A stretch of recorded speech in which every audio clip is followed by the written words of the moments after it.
de l'Eucharistie.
Et du Fils et du Saint-Esprit.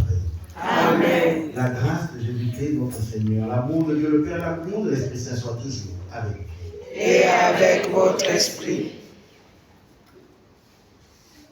Je suis devenu ministre de l'Église et la mission que Dieu m'a confiée, c'est d'annoncer le Christ, afin d'amener tout homme à sa perfection dans le Christ.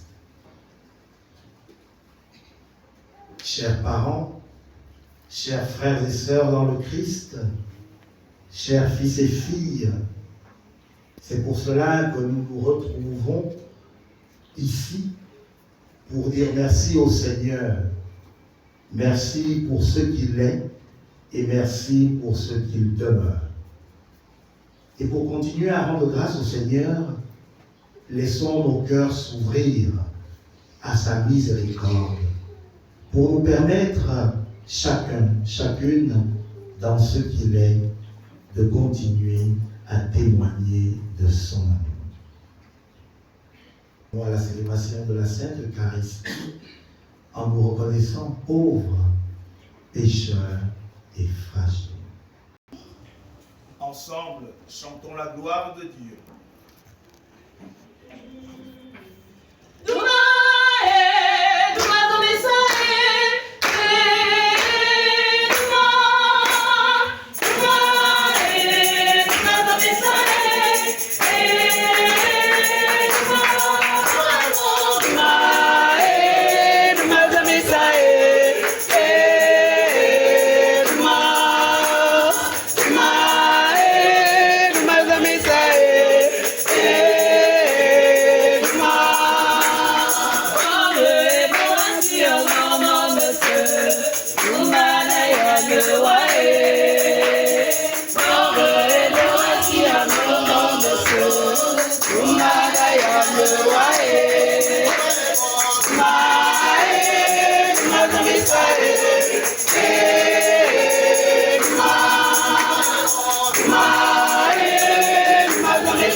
Lecture du livre de la Genèse.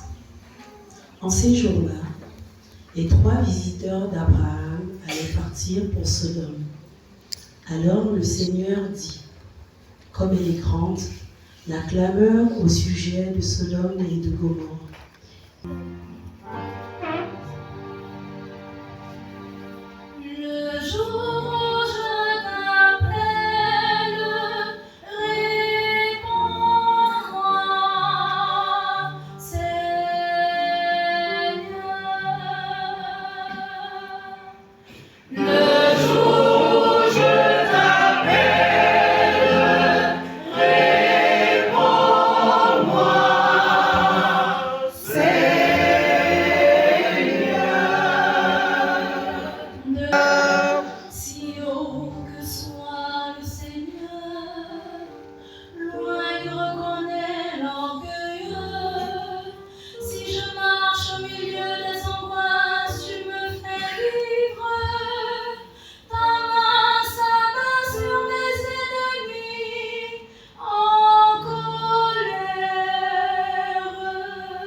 Deuxième lecture.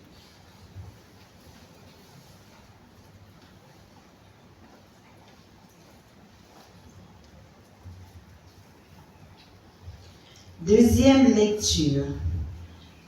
Lecture de la lettre de Saint Paul, apôtre aux Colossiens.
Le Seigneur soit avec vous.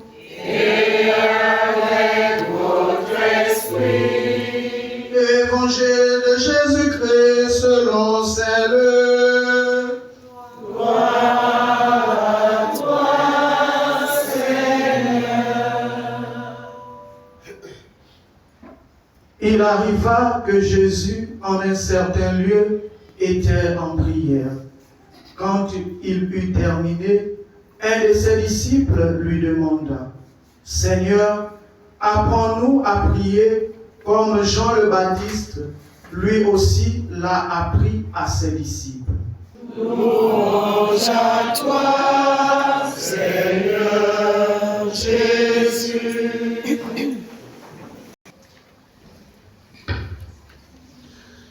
Frères et sœurs, loué soit Jésus-Christ. À jamais. Loué soit Jésus-Christ. À jamais.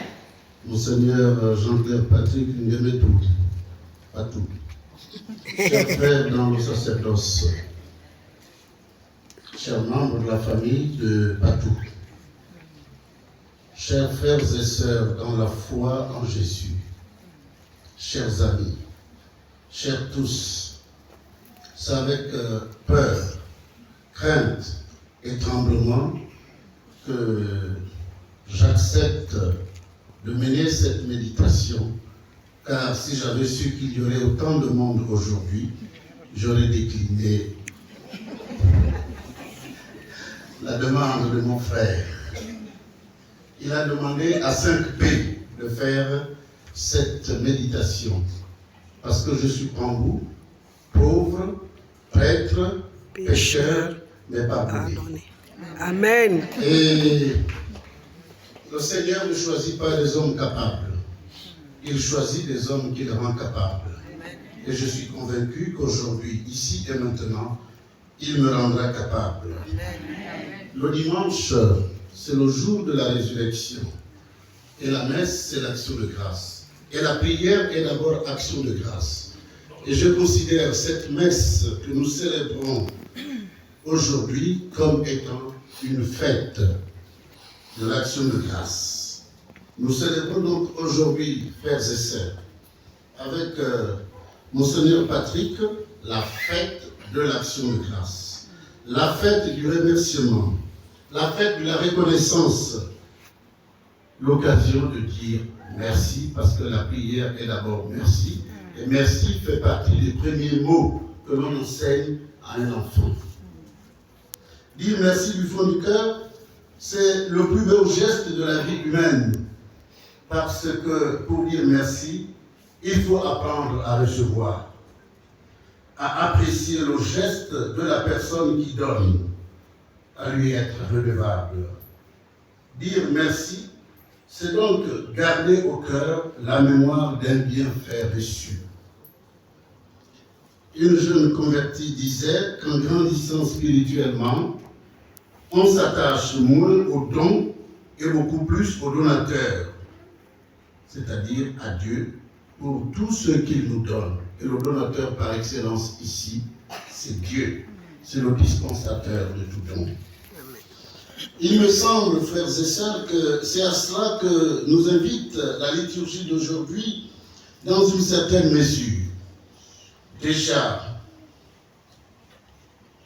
on le sentait dans la prière d'ouverture, si on avait pris justement les oraisons du 17e dimanche du temps ordinaire de l'année C.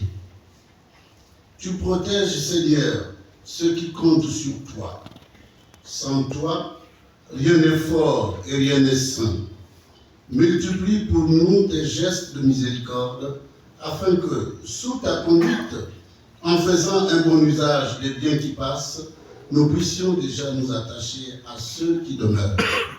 Nous le savons tous, nous savons le drame qu'a vécu notre frère, notre fils, notre oncle, notre neveu, notre ami. Et je crois que le Seigneur l'a protégé. Les biens matériels, eh bien, c'est des biens périssables, ça passe. Personne n'emporte rien avec lui au moment du passage de ce monde à l'autre. Vanité des vanités, tout est vanité, nous dit l'amener à la suite de la Sainte Écriture. Vanité de s'attacher aux choses pour lesquelles nous serons bientôt rigoureusement punis. Vanité de désirer la vie éternelle sans se soucier de la préparer. Hier est passé, demain n'est pas encore là, aujourd'hui est un cadeau de Dieu. Et c'est aujourd'hui qu'il nous faut faire le choix de la vie éternelle. Il nous faut tendre donc, frères et sœurs, vers les réalités d'en haut. Il nous faut apprendre à vivre chaque instant de notre vie comme si c'était le dernier. Nous attacher moins aux dons et plus aux donateurs. Je le répète, le donateur par excellence, c'est Dieu lui-même. Voilà, frères et sœurs, ce que notre frère, le Père Patrick, ou Monseigneur Patrick, vit ces derniers temps. Rendre grâce, c'est avant tout accueillir la vie de Dieu. C'est apprendre à se recevoir soi-même comme un don de Dieu. Nous découvrir de plus en plus comme des partenaires, des créatures de Dieu. En nous levant chaque matin, il faut apprendre à dire merci à la vie, merci à Dieu. Il nous faut apprendre à n'être qu'un chant, qu'un cri d'émerveillement devant la grâce que Dieu nous fait. Et donc rendre grâce, c'est remporter une victoire sur le découragement, l'apitoiement sur soi, le doute, l'incrédulité. Et c'est cette victoire que nous célébrons ce matin avec Monseigneur Patrick Nguemedou. Quand on prend le temps de nous rappeler des bontés de Dieu, on n'a pas de doute, on a l'assurance qu'il va agir encore dans les temps à venir. C'est aussi une leçon que notre frère, notre Père nous donne. Rendre grâce, c'est déclarer au monde que notre Dieu ne peut nous mentir, qu'il est un Père pour nous, qu'il est un ami, qu'il est un libérateur. Quand vous priez, dites, je préfère l'ancienne formule, notre Père, et je vous dirai pourquoi plus tard. Rendre grâce, c'est avoir l'assurance de Jésus, qui, devant le tombeau de son ami Lazare, nous réserve une surprise. il rend grâce aussi à travers sa prière. On enleva donc la pierre. Alors Jésus leva les yeux au ciel et dit, Père, je te rends grâce, parce que tu m'as exaucé. Je le savais bien, moi, que tu m'exauces toujours. Mais je le dis à cause de la foule qui m'entoure, afin qu'ils croient que c'est toi qui m'as envoyé. Nous avons donc de multiples raisons de rendre grâce au Seigneur aujourd'hui avec notre frère. D'abord, pour le bien dont il a comblé notre frère, notamment la force et le courage dans cette terrible épreuve qu'il a vécue et qu'il continue peut-être à vivre encore aujourd'hui. Ensuite, pour l'appel reçu et auquel il a répondu il y a 22 ans. Je le disais tout à l'heure, ce que je disais de moi est valable pour lui, est valable pour tous mes confrères. Dieu ne choisit pas des hommes capables. Il choisit des hommes qu'il rend capables. Dieu ne choisit pas des hommes qualifiés. Il qualifie ceux qu'il choisit. Et le troisième motif, enfin, d'action de grâce ici, c'est le don de la vie, célébré chaque année le 27 juillet. Non, le 27 juin. 14 juillet, voilà. On n'est pas de l'autre côté, c'est la fête de l'autre côté. Mais voilà, le 14 juillet. Et la vie, c'est le don le plus précieux que l'homme ait reçu de Dieu. Nous avons donc un motif de plus pour dire merci à Dieu. Entrons dans l'action de grâce par excellence. Rendons grâce au Seigneur dans cette Eucharistie, car il est la source de tout bien. Il est vraiment notre Père. Et les lectures de ce dimanche se présentent à nous comme une école de prière, notamment la première lecture et l'Évangile. Nous avons tout d'abord l'intercession d'Abraham pour les habitants de Sodome. En raison de leurs péchés, ils sont promis à un châtiment bien mérité. Cette discussion entre Abraham et Dieu se présente comme un marchandage à l'oriental. Ça part de 50 et ça tombe à 10. Abraham s'efforce de faire valoir ce qu'il y a de bon dans la vie des hommes. Il nous faut apprendre à regarder ce qui est positif chez l'autre et non ce qui est négatif. Abraham croit que les justes sauveront le monde. Leur intercession a plus de poids sur le sort de l'humanité que les facteurs du mal. Abraham fait confiance à la justice de Dieu qui va jusqu'à épargner le coupable afin de ne pas châtier l'innocent. Mais quelle est notre attitude souvent quand on apprend que quelqu'un est mort? S'il avait la réputation d'être une mauvaise personne, alors on s'écrit « Bien fait pour lui ». Mais qui es-tu? Tu passeras par là. Aujourd'hui c'est lui, demain c'est toi. Pourquoi pointer l'autre du doigt? Et tu oublies qu'en pointant l'autre du doigt, il y en a au moins trois retournés sur toi pour te rappeler que tu peux être pire que celui que tu accuses. Notre Dieu est un Dieu de miséricorde. Soyez miséricordieux comme votre Père céleste. Et il n'y a pas de miséricorde pour celui qui ne fait pas miséricorde. La vie de Sodome nous est présentée comme ce qu'il y a de pire dans le péché. Mais quand on y regarde de près, on voit bien que le mal est toujours là. Et chaque jour, aujourd'hui, les journaux, la radio, la télévision nous apportent les dernières nouvelles de la politique, de la criminalité et de la perversion. Alors que faire? La grande tentation serait de se lamenter sur ce monde pourri. Et on entend des gens dire, si Dieu existe ou s'il existait, il n'y aurait pas de mal. Mais le mal, parfois, malheureusement, c'est nous qui en sommes à l'origine. Frappez, on vous oubliera. À quelle porte frappons-nous? Demandez, on vous donnera. Que demandons-nous? Cherchez, vous trouverez. Que cherchons-nous? Qui cherchons-nous à chacun de répondre? Mais Abraham nous apprend à changer notre regard.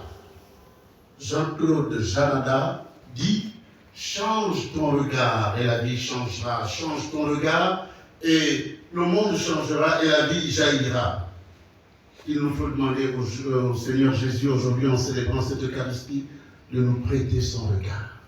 C'est un regard d'amour, un regard qui ne juge pas, un regard qui ne condamne pas, un regard qui dit « Je t'aime, je te pardonne ».